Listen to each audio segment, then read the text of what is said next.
Good afternoon, Hillcrest family. Welcome to another episode of our HCC at Home virtual series.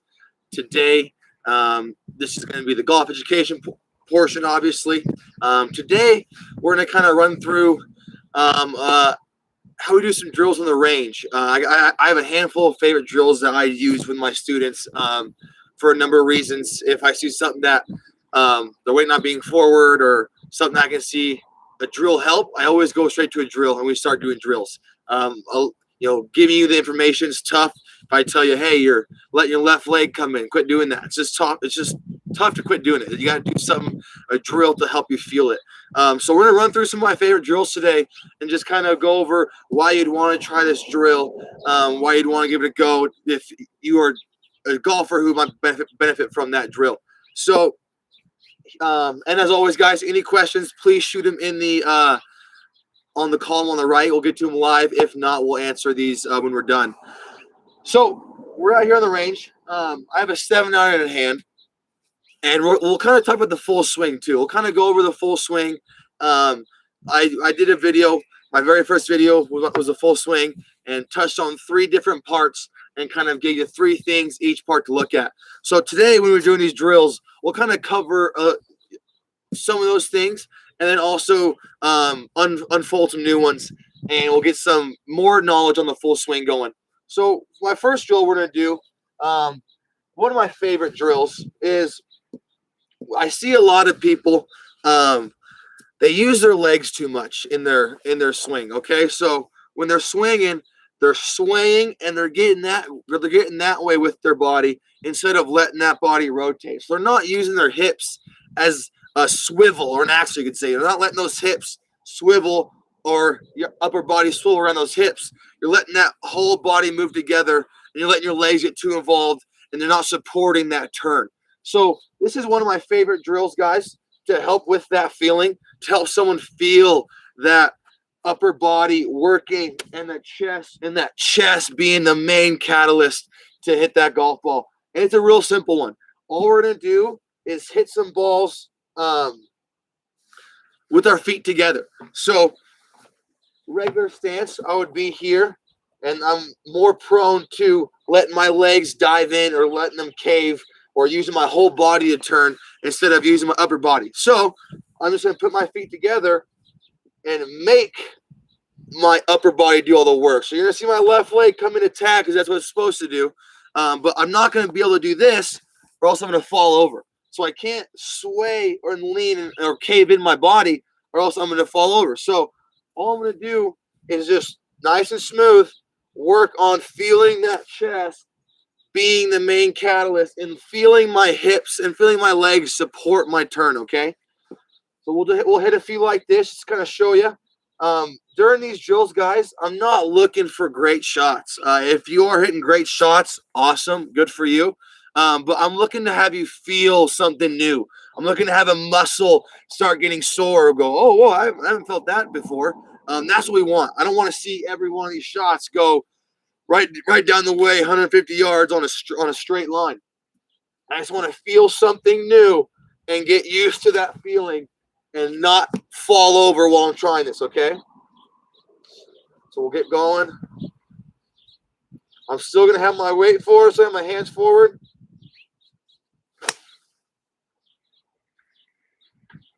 Excuse me. Excuse me again, sorry, sneeze attack. Okay, so guys, that was a pretty good shot. It went where I was looking, but my biggest thing was I felt my body turning, okay?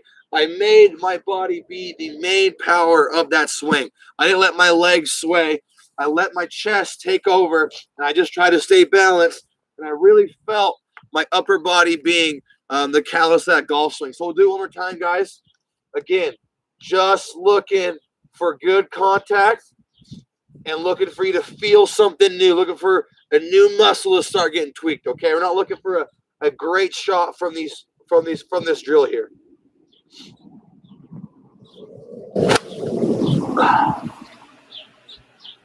Just like that one wasn't a great shot. I dropped back a little bit, I did my back shoulder, and I chunked it. So you're gonna have some bad shots doing these drills, but the biggest thing is just knowing that you're one of those golfers that might do this in their backswing or might not use their chest enough and use their legs too much, and being able to use this drill and feel something different, okay? I want to feel that chest. I just want to work that chest. Now we're going to go into another drill here. These drills all don't require any kind of aid, you could say. All we need is you and the golf ball. So for this next one, this drill is for someone who has a hard time getting their lead side. Lead side meaning their front side. So for a right-hand golfer, the left side. For a left-hand golfer, the right side.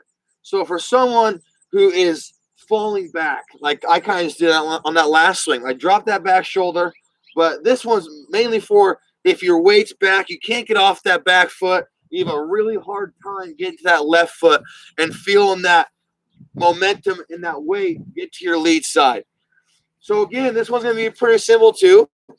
All I'm going to do is put my right foot back, left foot back if you are a left-handed golfer. So what I'm going to do is put that foot back. I'm going to still have that ball in the same spot, hand in the same spot, and so this is going to make me get to my lead side, okay? I'm not going to have my right foot. I'm going to be on my toe. So I can't bank on being on this right foot at all. I have to remain on my lead side the whole time. So this is going to be great for someone who is having that hard time getting here on finish, and they're here falling back, and they're losing their balance, okay? So let's hit a few with that foot back. It's real simple, guys. Same thing as the first one. We're not looking for a great shot. If you do hit great shots, great. But we're just looking for good contact, good tempo, and looking to have this left leg hopefully be like, oh, my gosh, I haven't felt that in a while.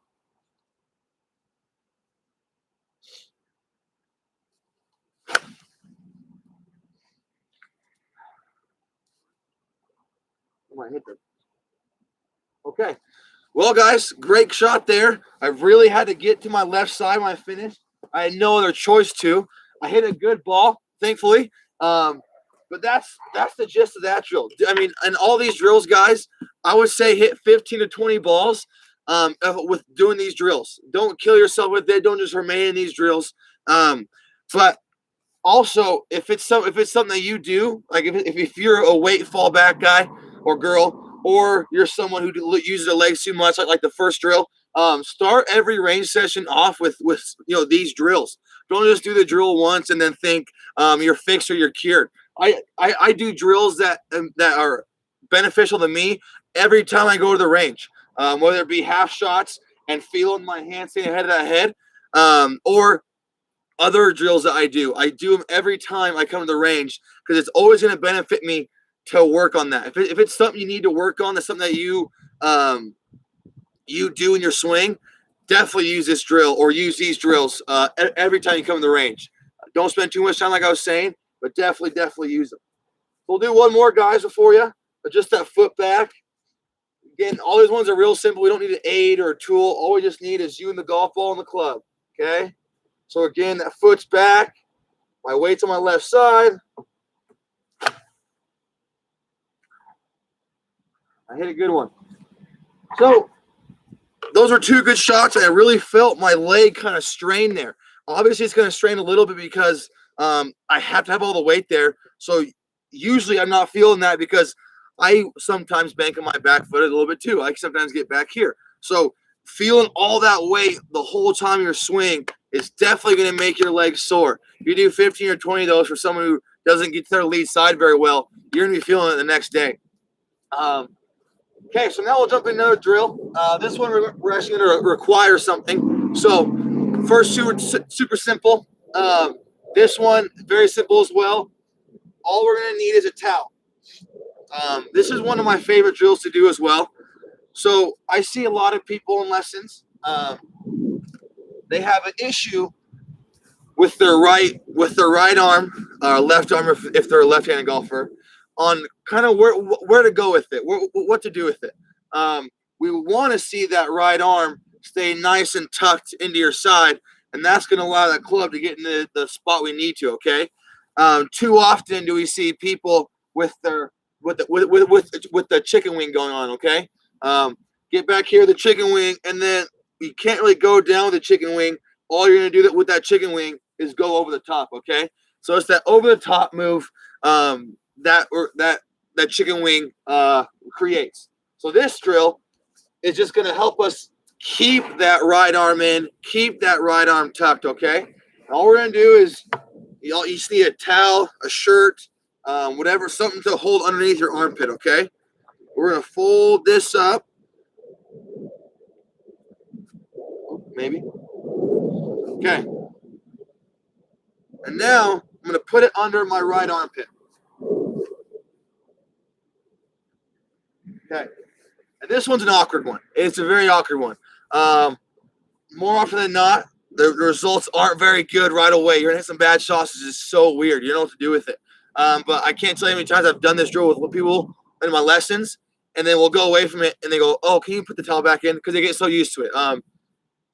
It's definitely kind of a shock when you feel this, because it's such a big change from if you do put your arm up to holding this in there. So it's something that's going to take some time to get used to. But if you are going to benefit from this drill, it's definitely a great drill to do a lot as well. So I'm going to make my same swing. I'm not going to change anything. I'm just going to hope that my right arm, or I'm just going to keep my right arm in, and this is going to keep that towel from falling.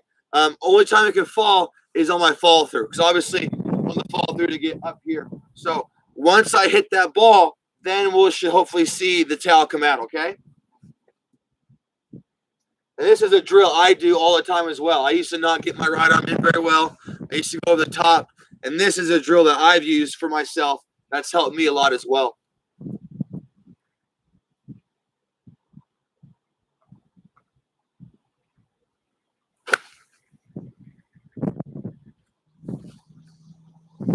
It didn't even fall out when after I swung. My arm just stayed in because I didn't want it to fall, but we want to see it release like that. I was just being stubborn and kept it in there. But that's the gist of that one, guys. It's super awkward. If you're someone who puts your arm up, you're gonna be like, holy cow, what's this? It's a game changer for you. So come out, use this drill. If you don't see great shots right away, step away from it for a sec, hit some balls, because it is very awkward. It's so weird having this towel under your arm. But if you don't see results right away or see something improve right away, take a step back, hit some more balls, and come back to it, okay? We'll do it one more time.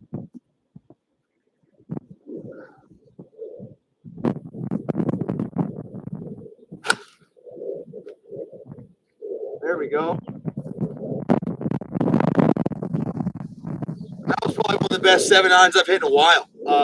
Keeping that arm in and not letting it get chicken wing, and keeping that here and allowing that club to get in that proper spot. You see that? And instead of up here in that move, that's a huge change to a swing, a huge change, and a very necessary change. That's something that you do. So I use this drill all the time. Like I was saying, I can never not benefit from making sure my right arm's in and keeping my arm here so I can get that club in that nice slot there. Something that I can always benefit from. So I use that one often.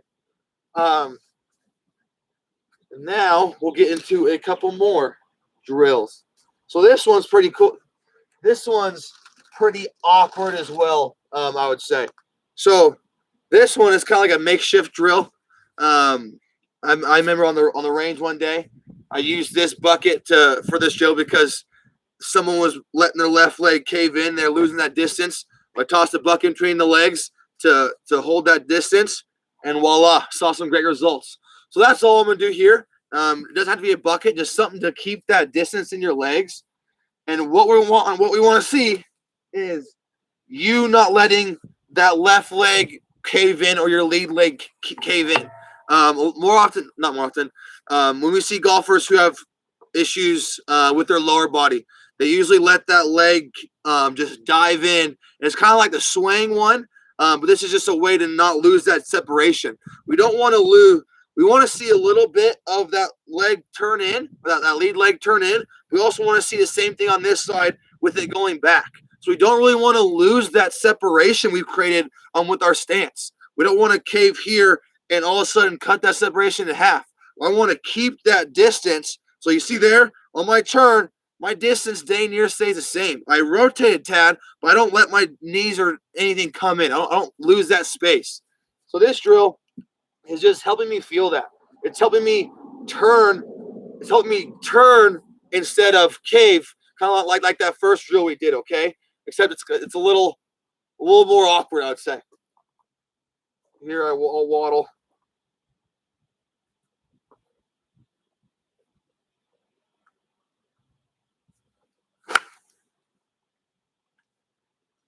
And this one's like the towel one, guys. It's going to be hard to hit some good shots at first because it's such an awkward change to your swing.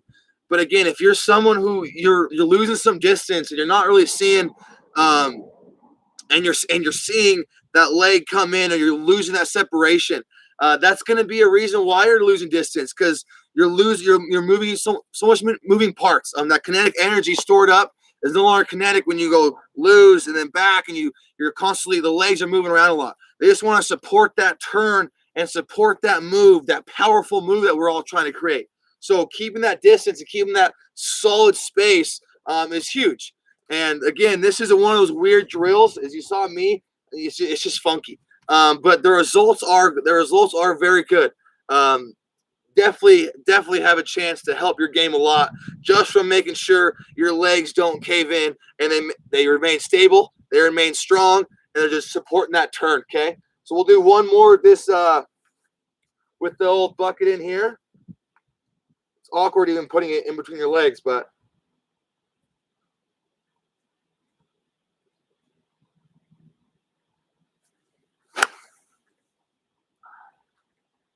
okay.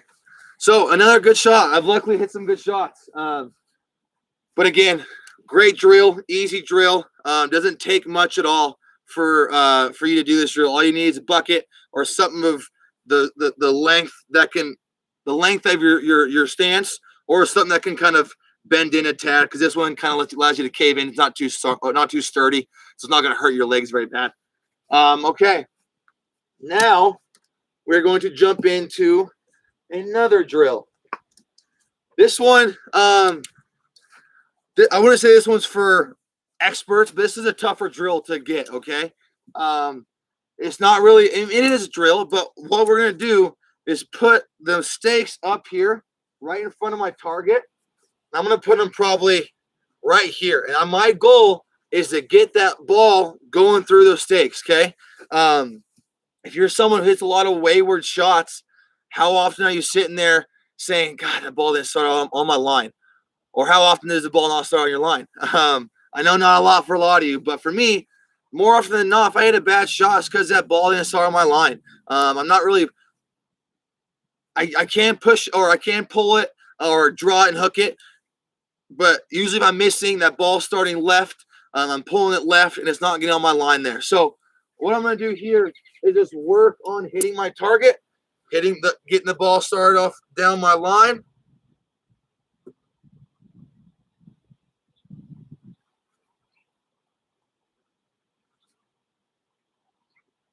Sorry, hard ground here. We need Travis, obviously.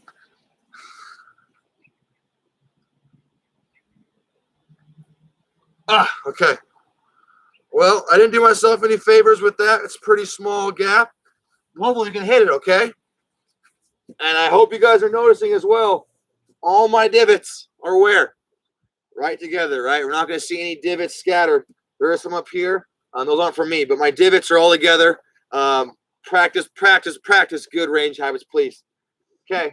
So now I'm not gonna change anything or add anything or do anything to my swing. All I'm trying to do is just simply get this ball started down my line through those goalposts. Okay. And hopefully I can. If not, Mark's gonna be laughing at me.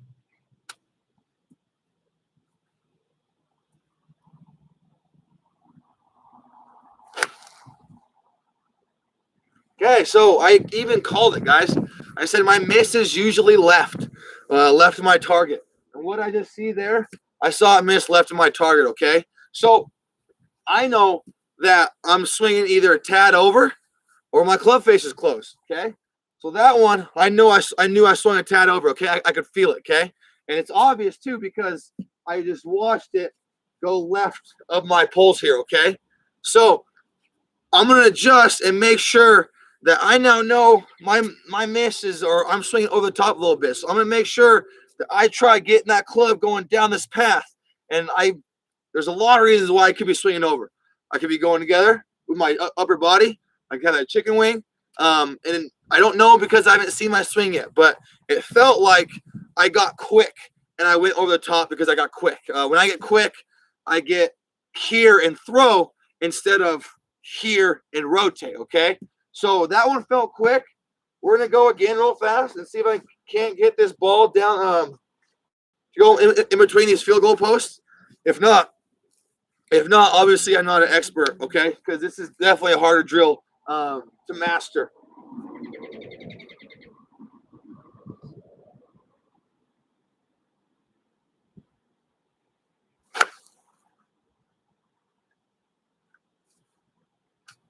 Okay, so good and bad. I started it through my target line. Great. I bladed it. Not great. But I'm happy that it went through the field goal post, okay? That's what I'm calling these. It's just the easiest way to say it. But I'm happy with that. The blade, I could really care less about. I'm just happy to know that my ball is getting started on my line. A lot of you guys, I think, can benefit from getting the ball started on your line. More often than not, if you're struggling, those wayward shots are just going straight left or going straight right. Not hardly ever. I would say not as much are the misses a straight shot and then it draws or fades. Okay, definitely can be. Definitely can be. But more often than not, you're going to see that ball start off your line and then either fade or draw. Okay, so getting the ball to start where you're looking down your line is huge. Obviously, it's huge. So I'm just going to keep practicing this drill and working on my line. And another thing, guys, to get that ball going through those field goal posts, I have to make sure that I'm lined up, okay? So if I'm lined up poor, if I'm lined up to the right like this, and I'm hitting it through that field goal post, then we got some bigger problems to worry about, okay? That's a big over-the-top move, obviously, because I'm lamed up right, and then I'm hitting it left in my target. That's something that's we'll need to work on more. But so make sure that your line is not hurting you at all. Make sure that you're lined up, your shoulders, your feet, your club are lined up down this target, and we're not working on bad habits, okay? I would hate for you to be someone who lines up a little left and then just keeps hitting it through the field goal post and is like, yeah, I'm starting the ball on my line. But you're not really because you're open and you're closed, okay? We would hate to see that. So make sure your body and your chest are lined up, and we'll do this just one more time.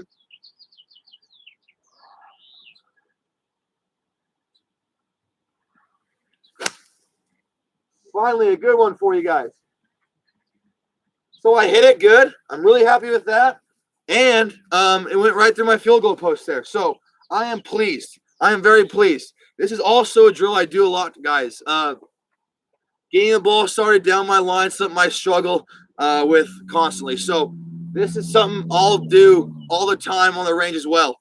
This one and the Talon are probably two of my favorite drills. You'll see me with these field goal posts up a lot just because I need to get that ball started down my line.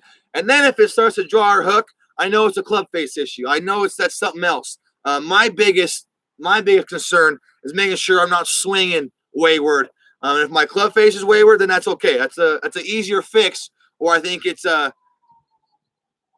fixing the line's more necessary to get started than fixing the club face in the level of importance. Okay. So guys, that's all the drills I have for you today. I know we went through a handful of them. Hopefully those are beneficial to you guys. If you're someone who doesn't have any of those issues we went over to cause you to want to do those drills, then great. I wish I was you. But again, use these drills, guys. Don't sit here and do them too much. Don't wear yourself out with them, but definitely spend 15, 20 minutes on one of these drills and really feel something new, okay? We want to have something uncomfortable and different with that swing because that means you're changing something, which means we're making a change for the good, or else we wouldn't be changing, okay? As always, guys, thank you so much for tuning in. If you're tuning in after this or after the live video, please shoot us a call or text if you have any questions. there's any other drills that you guys find useful that have helped you, we would love to hear them. But besides that, have fun. Hopefully everyone's staying safe and healthy, and we'll see you guys soon.